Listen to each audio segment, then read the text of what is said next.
Chapter 48, The First Lowering. The phantoms, for so they then seemed, were flitting on the other side of the deck, and with a noiseless celerity were casting loose the tackles and bands of the boat which swung there. This boat had always been deemed one of the spare boats, though technically called the captain's, on account of its hanging from the starboard quarter. The figure that now stood by its bows was tall and swart, with one white tooth evilly protruding from its steel-like lips. A rumpled Chinese jacket of black cotton funereally invested him, with wide black trousers of the same dark stuff. But strangely crowning this ebonness was a glistening white-plaited turban, the living hair braided and coiled round and round upon his head. Less swart in aspect, the companions of this figure were of that vivid, tiger-yellow complexion peculiar to some of the aboriginal natives of the Manilas, a race notorious for a certain diabolism of subtlety, and by some honest white mariners supposed to be the paid spies and secret confidential agents on the water of the devil, their lord, whose counting-room they supposed to be elsewhere. While yet the wondering ship's company were gazing upon these strangers, Ahab cried out to the white-turbaned old man at their head, "All ready there, Fedallah?" "Ready," was the half-hissed reply. "Lower away then, do you hear?" Shouting across the deck. "Lower away there, I say." Such was the thunder of his voice, that spite of their amazement, the men sprang over the rail. The sheaves whirled round in the blocks. With a wallow, the three boats dropped into the sea, while with a dexterous, off-handed daring, unknown in any other vocation, the sailors, goat-like, leaped down the rolling ship's side into the tossed boats below.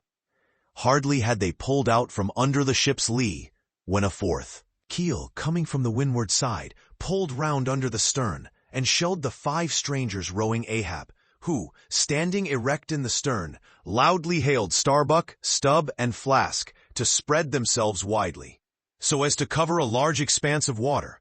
But with all their eyes again riveted upon the swart Fedallah and his crew, the inmates of the other boats obeyed not the command. "Captain Ahab," said Starbuck.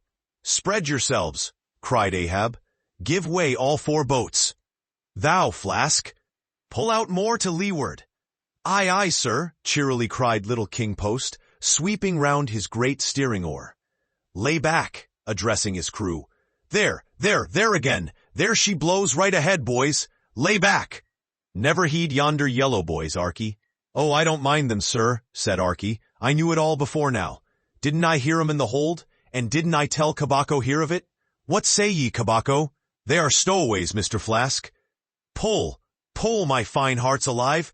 Pull, my children, pull, my little ones," drawlingly and soothingly sighed Stubb to his crew, some of whom still showed signs of uneasiness.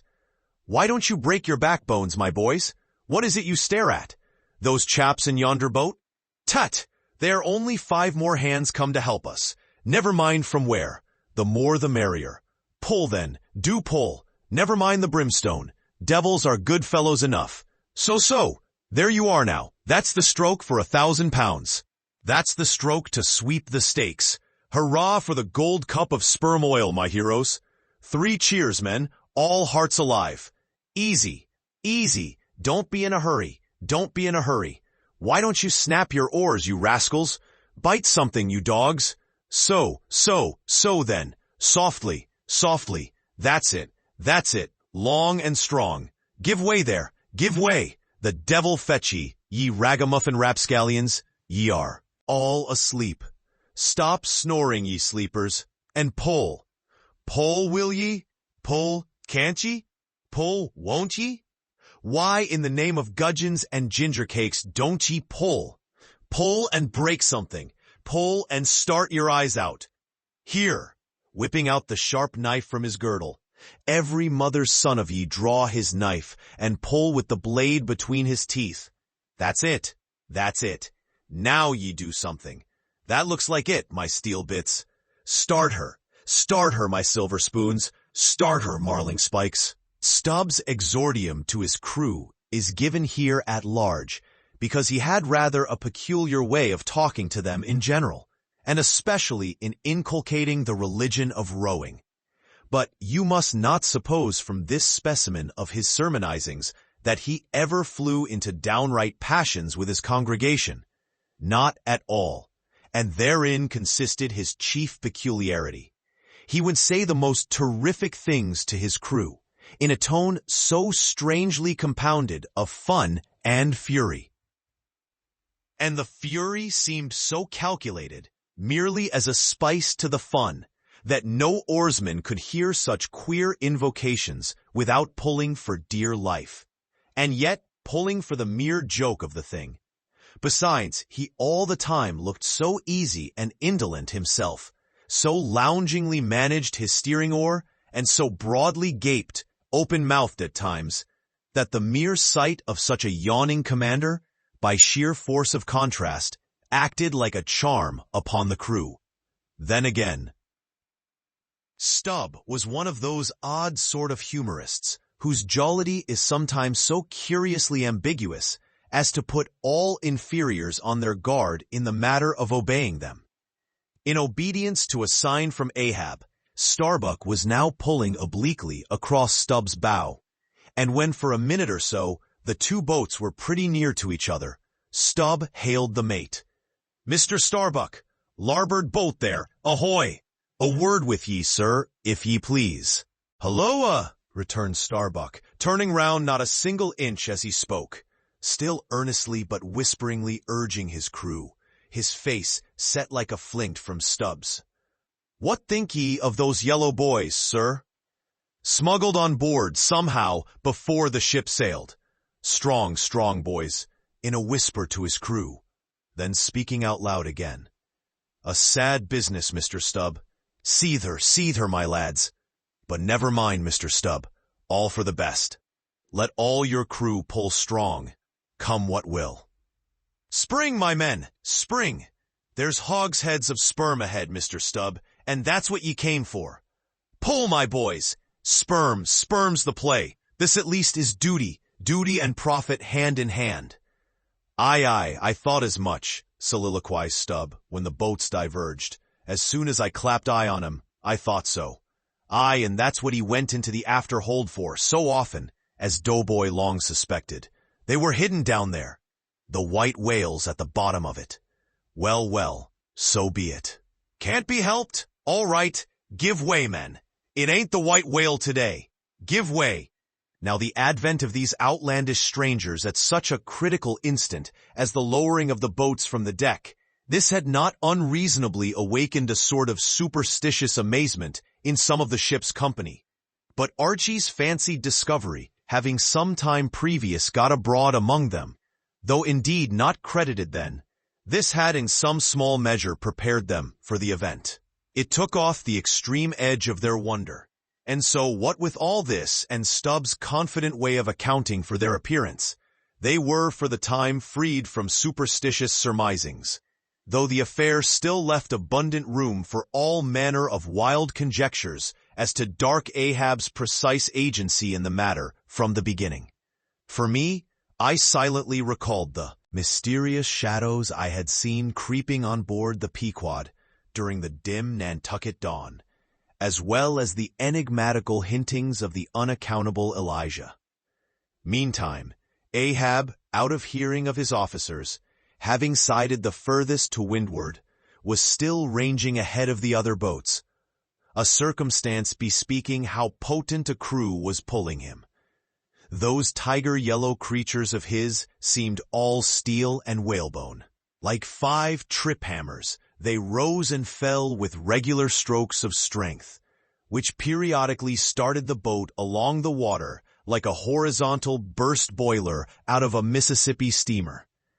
As for Fedallah, who was seen pulling the harpooner oar, he had thrown aside his black jacket and displayed his naked chest with the whole part of his body above the gunwale, clearly cut against the alternating depressions of the watery horizon. While at the other end of the boat, Ahab, with one arm, like a fencer's, thrown half backward into the air, as if to counterbalance any tendency to trip, Ahab was seen steadily managing his steering oar as in 1,000 boat lowerings, ere the white whale had torn him.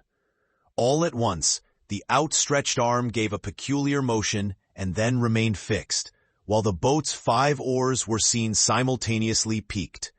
Boat and crew sat motionless on the sea. Instantly, the 3 spread boats in the rear paused on their way. The whales had irregularly settled bodily down into the blue, thus giving no distantly discernible token of the movement, though from his closer vicinity Ahab had observed it.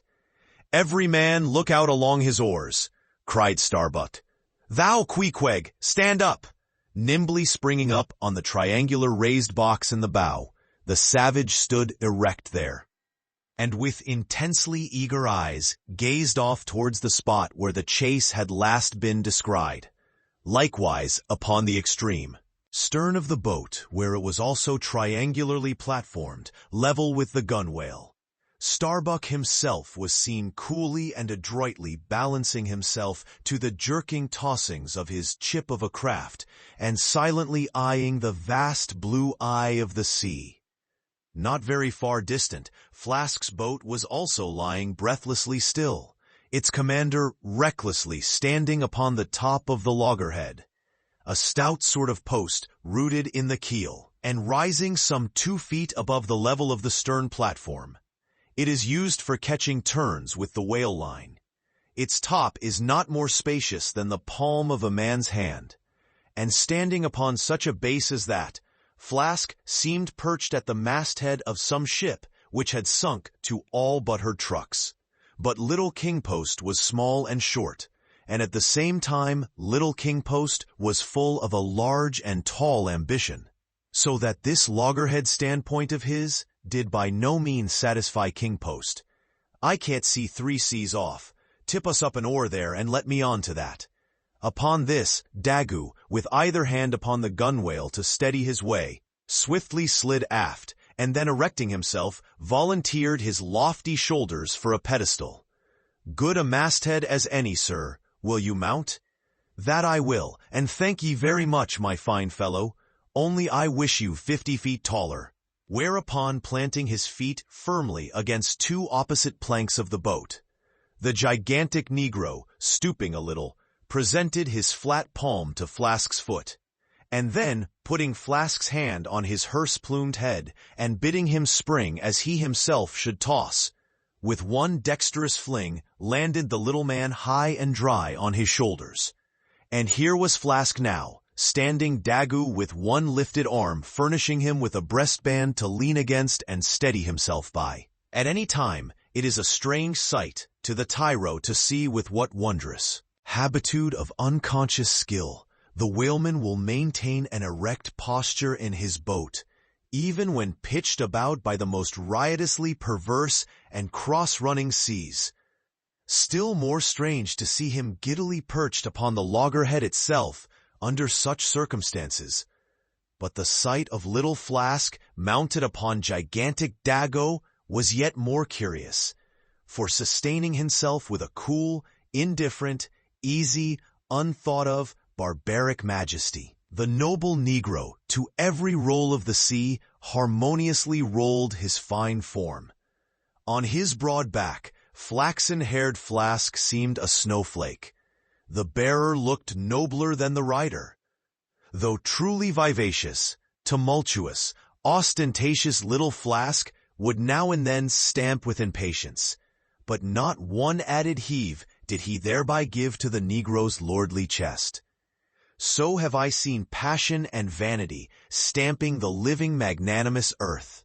But the earth did not alter her tides and her seasons for that. Meanwhile, Stubb, the third mate, betrayed no such far-gazing solicitudes. The whales might have made one of their regular soundings, not a temporary dive from mere fright. And if that were the case, Stubb, as his wont in such cases, it seems, was resolved to solace the languishing interval with his pipe. He withdrew it from his hatband, where he always wore it aslant like a feather. He loaded it, and rammed home the loading with his thumb end. But hardly had he ignited his match across the rough sandpaper of his hand, when Tashtego, his harpooner, whose eyes had been setting to windward like two fixed stars, suddenly dropped like light from his erect attitude to his seat, crying out in a quick frenzy of hurry, "Down, down all, and give way, there they are!" To a landsman, no whale nor any sign of a herring would have been visible at that moment. Nothing but a troubled bit of greenish white, water and thin scattered puffs of vapor hovering over it, and suffusingly blowing off to leeward, like the confused scud from white rolling billows. The air around suddenly vibrated and tingled, as it were, like the air over intensely heated plates of iron. Beneath this atmospheric waving and curling, and partially beneath a thin layer of water, also, the whales were swimming. Seen in advance of all the other indications, the puffs of vapor they spouted seemed their forerunning couriers and detached flying outriders. All four boats were now in keen pursuit of that one spot of troubled water and air. But it bade fair to outstrip them. It flew on and on, as a mass of interblending bubbles borne down a rapid stream from the hills. "Pull, pull, my good boys," said Starbuck, in the lowest possible but intensest concentrated whisper to his men, while the sharp fixed glance from his eyes darted straight ahead of the bow, almost seemed as two visible needles in two unerring binnacle compasses.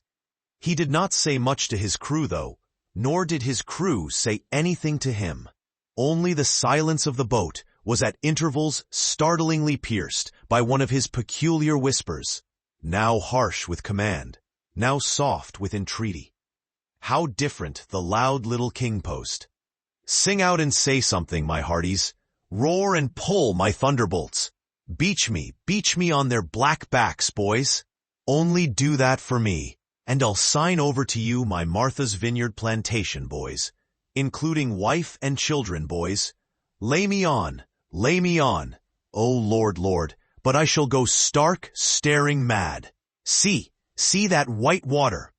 And so shouting, he pulled his hat from his head and stamped up and down on it, then picking it up, flirted it far off upon the sea, and finally fell to rearing and plunging in the boat's stern like a crazed colt from the prairie. "Look at that chap now," philosophically drawled Stubb, who, with his unlighted short pipe, mechanically retained between his teeth, at a short distance, followed after. "He's got fits, that Flask has. Fits? Yes, give him fits, that's the very word.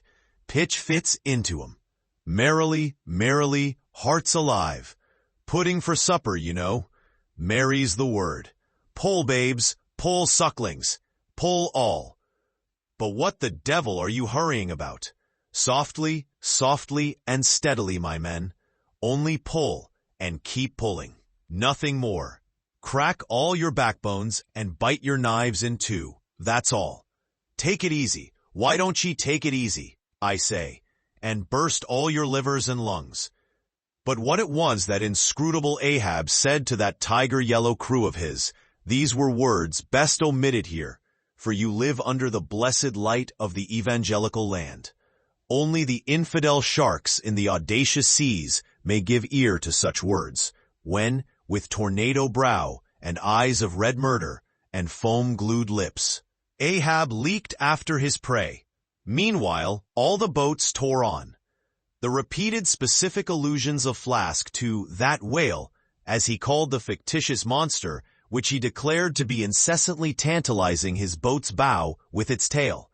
These allusions of his were at times so vivid and lifelike that they would cause some one or two of his men to snatch a fearful look over the shoulder.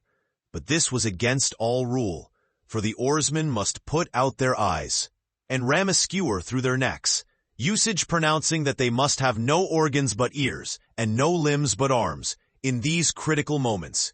It was a sight full of quick wonder and awe.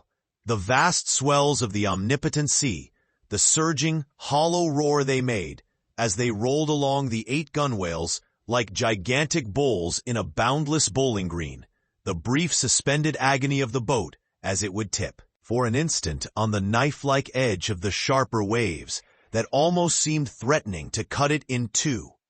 The sudden, profound dip into the watery glens and hollows, the keen spurrings and goadings to gain the top of the opposite hill, the headlong, sled-like slide down its other side.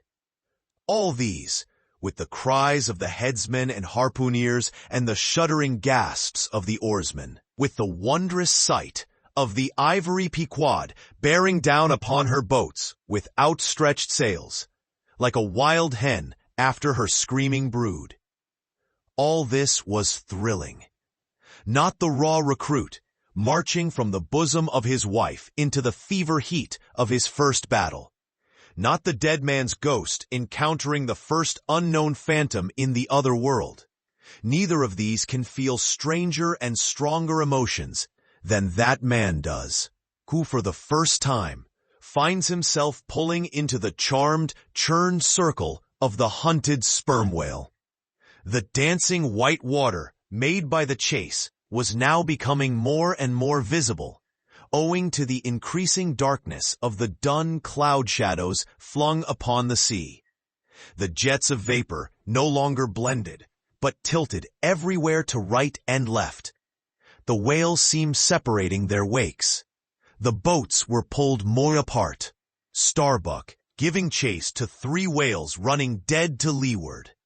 Our sail was now set, and with the still rising wind, we rushed along, the boat going with such madness through the water that the lee oars could scarcely be worked rapidly enough to escape being torn from the rowlocks. Soon we were running through a suffusing wide veil of mist, neither ship nor boat to be seen. "Give way, men," whispered Starbuck, drawing still further aft the sheet of his sail.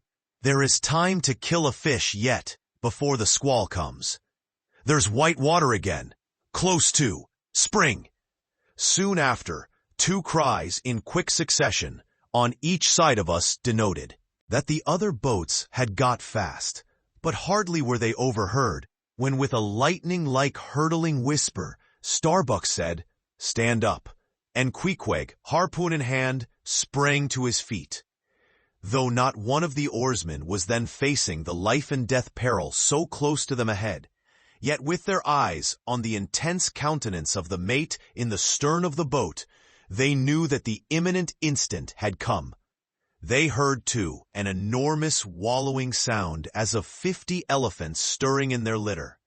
Meanwhile, the boat was still booming through the mist, the waves curling and hissing around us like the erected crests of enraged serpents. "That's his hump. There, give it to him," whispered Starbuck. A short rushing sound leaped out of the boat. It was the darted iron of Queequeg. Then, all in one welded commotion, came an invisible push from astern, while forward the boat seemed striking on a ledge. The sail collapsed and exploded. A gush of scalding vapor shot up nearby. Something rolled and tumbled like an earthquake beneath us. The whole crew were half suffocated as they were tossed helter-skelter into the white curdling cream of the squall. Squall, whale, and harpoon had all blended together, and the whale, merely grazed by the iron, escaped. Though completely swamped, the boat was nearly unharmed. Swimming round it, we picked up the floating oars and, lashing them across the gunwale, tumbled back to our places. There we sat, up to our knees in the sea, the water covering every rib and plank, so that to our downward-gazing eyes, the suspended craft seemed a coral boat grown up to us from the bottom of the ocean. The wind increased to a howl. The waves dashed their bucklers together. The whole squall roared, forked, and crackled around us like a white fire upon the prairie, in which, unconsumed, we were burning, immortal. In these jaws of death, in vain we hailed the other boats, as well roar to the live coals down the chimney of a flaming furnace as hail those boats in that storm. Meanwhile, the driving scud, rack, and mist grew darker with the shadows of night. No sign of the ship could be seen. The rising sea forbade all attempts to bail out the boat. The oars were useless as propellers, performing now the office of life preservers. So cutting the lashing of the waterproof match keg. After many failures, Starbuck contrived to ignite the lamp in the lantern. Then, stretching it on a waif pole, handed it to Queequeg as the standard-bearer of this forlorn hope. There, then he sat, holding up that imbecile candle in the heart of that almighty forlornness. There, then he sat, the sign and symbol of a man without faith, hopelessly holding up hope in the midst of despair. Wet, drenched through, and shivering cold, despairing of ship or boat, we lifted up our eyes as the dawn came on. The mist still spread over the sea. The empty lantern lay crushed in the bottom of the boat. Suddenly, Queequeg started to his feet, hollowing his hand to his ear. We all heard a faint creaking, as of ropes and yards hitherto muffled by the storm. The sound came nearer and nearer. The thick mists were dimly parted by a huge, vague form. Affrighted, we all sprang into the sea as the ship at last loomed into view, bearing right down upon us within a distance of not much more than its length. Floating on the waves, we saw the abandoned boat, as for one instant it tossed and gaped beneath the ship's bows like a chip at the base of a cataract. And then the vast hull rolled over it, and it was seen no more till it came up weltering astern. Again we swam for it, were dashed against it by the seas, and were at last taken up and safely landed on board. Ere the squall came close to, the other boats had cut loose from their fish and returned to the ship in good time. The ship had given us up, but was still cruising, if haply it might light upon some token of our perishing. An oar or a lance pole,